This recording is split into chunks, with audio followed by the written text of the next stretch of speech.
I wrapped up my fall 2024 semester at SAIT with a scavenger hunt. It started with the big reveal, a mysterious image with a mysterious URL. If the students went to that page, they were greeted with a broken image. They needed to start looking for clues on this page. So if they examined the CSS in the source code, they would find not much. Looking at the JavaScript of the page, they would find a big, well, no clue at all. Getting colder. What they needed to do here was focus on that broken image. And examining the source of that image, they would find this URL that contained insert code here as the file name. Well, what code? At the top of the class, I posted a code for every group.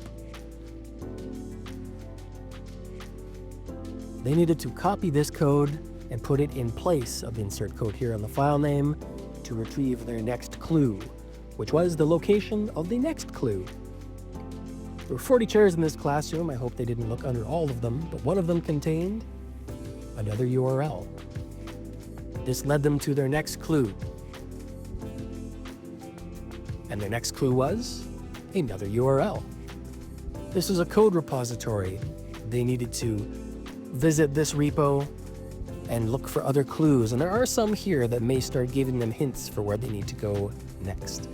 Ultimately, what they needed to do was pull this code down and run it on their local machines.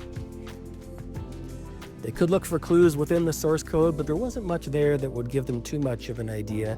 They really had to run it. And it contained a beautiful poem. Pause and read it if you like.